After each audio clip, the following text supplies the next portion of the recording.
primeira vez que eu estudei criptomoedas, eu demorei para entender, tá? Porque a ideia de nós, como seres humanos, a gente não está muito acostumado a lidar com números muito grandes, tá? E às vezes a gente esquece como números grandes eles nos enganam, tá? Então, eu queria mostrar para vocês por que não é possível hackear um Bitcoin, tá? Eu vou mostrar para vocês aqui, tanto que eu mostrei para vocês um programinha que tentava achar chaves privadas de certos endereços, né? E até eu mostrei de grandes endereços de Bitcoin. E por que isso não é possível, tá? Eu queria mostrar aqui o racional matemático por trás, tá? Então, qual é a explicação por trás disso? Primeira coisa, eu acho que eu falei para vocês, uma chave privada de um Bitcoin, ele é um número de 80 dígitos. Então, imaginem um número 1 seguido de 79 zeros, tá? Esse é o tamanho da chave, tá? Então, falando em número de bits, 256 bits. Então, imagine que como na nossa senha do banco a gente tem 4 dígitos, 6 dígitos para acessar a senha do banco, aqui estamos, e só números, né? Aqui estamos falando, não, é números no caso também, tá? Então esqueçam o que eu falei, mas vamos falar só de números aqui. São 80 números, né? Nós estamos falando no banco de 4 a 6 números, que é algo que computacionalmente falando, em segundos a gente consegue, tendo tentativas livres, a gente consegue descobrir, mas quando a gente tem 80 dígitos, isso fica bem mais complexo, tá? Eu vou mostrar por quê. Tá? Quando a gente tem 80 dígitos, tá? Olha o que acontece. Eu botei aqui um exemplo para vocês, né? Vamos supor uma aplicação que consegue verificar 1 bilhão de chaves, né? 1 bilhão de dígitos por segundo, tá? Por segundo. Então, 1 bilhão parece bastante ser por segundo, né? Estou verificando 1 bilhão, ou seja, é 1 seguido de 9 zeros de chaves que eu consigo verificar por segundo de um determinado endereço. Tá? A aplicação que eu mostrei para vocês, eu não me lembro, mas eu tenho uma aqui no meu computador que eu consigo verificar 50 milhões por segundo. Então eu até coloquei aqui um extra só para mostrar como é complicado. Então vamos supor que eu tenho um computador que seja 20 vezes mais rápido do que o meu, e eu consigo verificar 1 bilhão de chaves por segundo. Tá? Eu fiz aqui, ó, um ano, ele tem mais ou menos, né, 31 milhão e meio de segundos. Só fazer a conta, 60 vezes 60 vezes 24, enfim, fazer a conta de transformar, né, anos para segundos, dá 31 milhões de segundos. Tá? Então isso significa, multiplicando um pelo outro, multiplicando quantas chaves eu sou capaz de verificar por segundo, por quantos segundos tem um ano, eu chego nesse número aqui, que é um número de, deixa eu só conferir com vocês aqui, uns 20 dígitos, 1, 2, 3, 4, 5, 6, 7, 8, 9, 10, 11, 12, 13, 14, 15, 16, 17 dígitos, tá, pessoal? Então, assim, eu tenho um número, eu consigo verificar um número de 17 dígitos em um ano. Então, façam a conta, quantos anos eu vou precisar para verificar um número de 80, botem mais, aí, eu falei 20, mais ou menos, vamos arredondar para 20 aqui, para botar mais alguns zeros aqui, eu precisaria mais 60 dígitos, né? Façam a conta. Na verdade, se eu for fazer essa conta, dividir esse número por o número de 80 dígitos por esse número aqui, eu vou chegar no número que é maior do que o tempo que o universo já existiu, tá? Então, esse é o ponto. Então, aqui eu consigo provar para vocês que não é possível a gente, matematicamente falando, encontrar um endereço, uma chave de um Bitcoin. Ah, mas, Rafael, pode dar sorte da chave estar nos primeiros dígitos? É claro que pode. Mas, de novo, estamos falando de estatística. É a mesma coisa que eu falar, eu posso ganhar na Mega Sena? Né? Sempre pode. Eu tenho ali uma chance de 1 em 50 milhões. Aqui eu tenho uma chance muito, muito, muito menor. Tá? Então, até mostrando aqui para vocês, pessoal, deixa eu dar um end slideshow aqui, mostrar aqui para vocês. Estão vendo minha tela aqui?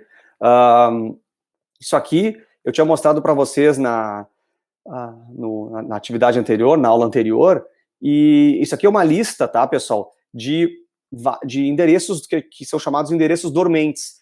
Todo dia tem gente, na minha opinião, perdendo seu tempo tentando quebrar a chave desses endereços, porque olha só que interessante, se eu quebrar a chave desse endereço aqui, que é um endereço super famoso na internet, se vocês forem no Google botar 1FEEX, ele vai completar para vocês, de tantas buscas que tem, né, um endereço super, tem quase uma mística atrás desse endereço, vocês vão ter acesso a 80 mil quase 80 mil bitcoins, que em valores atuais dá quase 4 bilhões de dólares.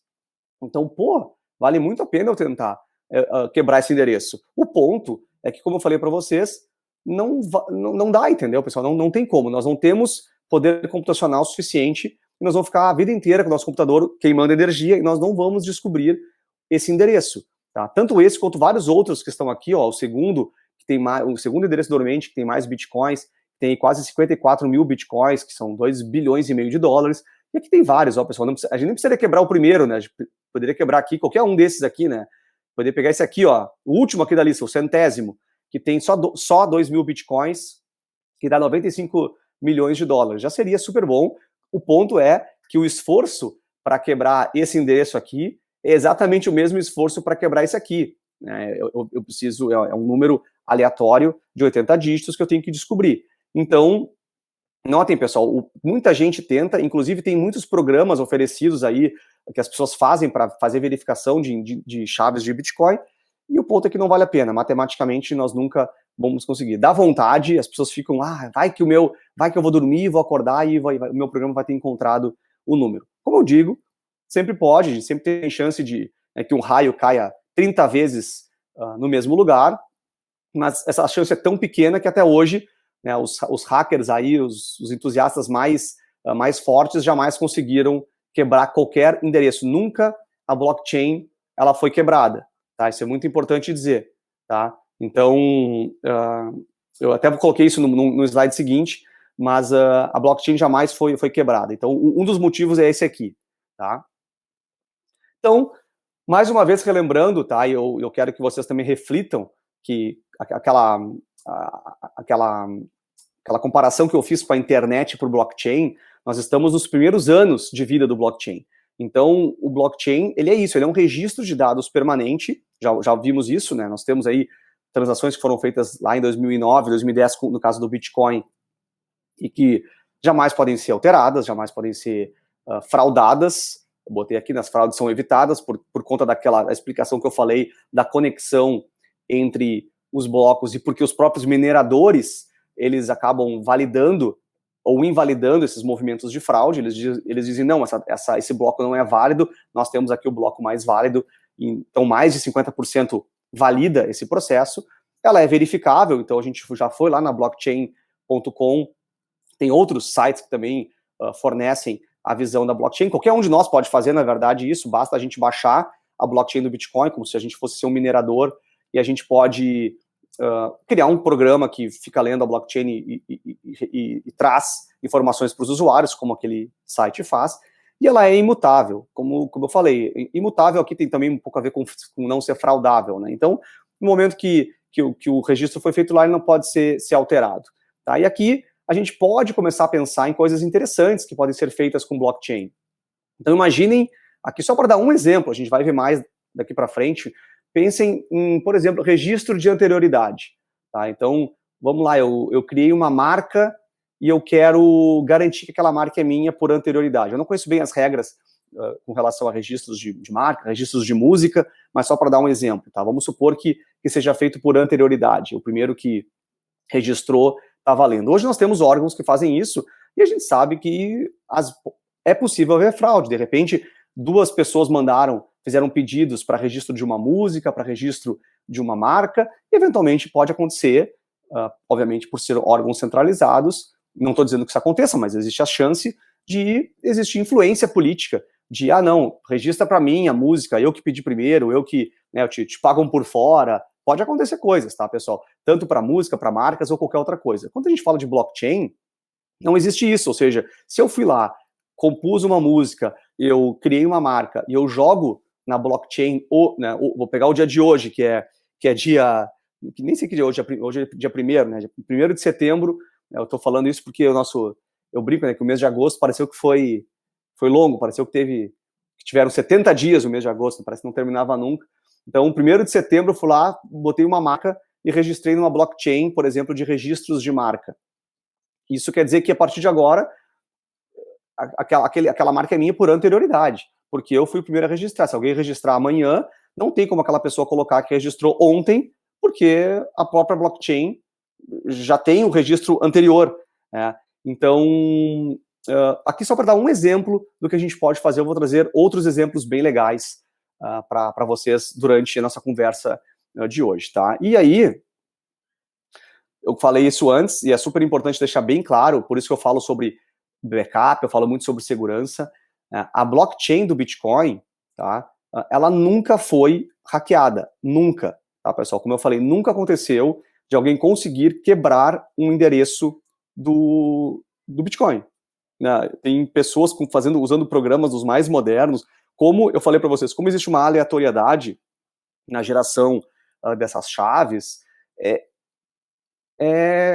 virtualmente impossível. Tá? Pode ser que daqui a alguns anos, com computação quântica, com máquinas que consigam processar muito mais chaves por segundo, como vocês viram ali, pode ser que isso mude, mas também pode ser que daí o algoritmo do Bitcoin se adapte a essas mudanças e não deixe que ele seja quebrado. Aí estamos falando de futuro, mas hoje ninguém conseguiu hackear. Então, se eu tenho uma criptomoeda que eu joguei para um endereço que só eu tenho acesso e eu guardar esse endereço num cofre, desde que eu cuide para não perder aquele papel, garantir que tenha cópia, que ninguém acesse, garantir que eu não escrevi a lápis e de repente apagou o lápis e eu vou perder o acesso àquela informação, eu posso ficar tranquilo.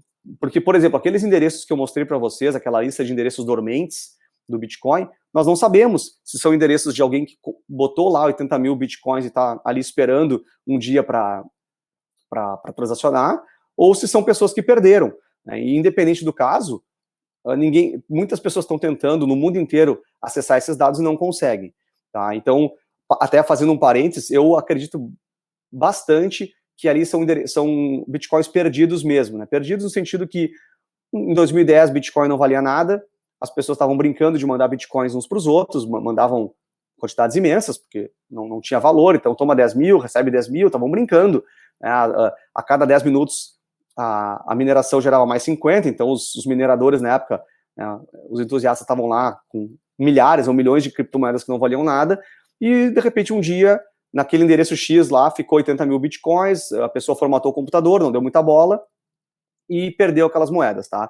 Eu sei que isso pode, né, dar uma agonia, talvez se a pessoa fosse, quem for a dona daquele endereço deve estar se mordendo até hoje, mas provavelmente foi algo assim. Aqueles endereços ali são endereços de testes lá do início das criptomoedas e que foram perdidos. E claro, alguns mais 2014, 2013 que tem ali, de repente foram perdidos mesmo, né? Foi justamente porque as pessoas não fizeram backup e acabaram não seguindo as regras de segurança que ainda hoje a gente precisa. Como eu falei, estamos nos primeiros anos, né, dessa tecnologia, assim como lá no início da internet a gente não era tão simples a gente acessar a internet, a gente tinha certos protocolos que tinha que seguir, temos que também hoje seguir esses protocolos para entrar nesse mundo do blockchain.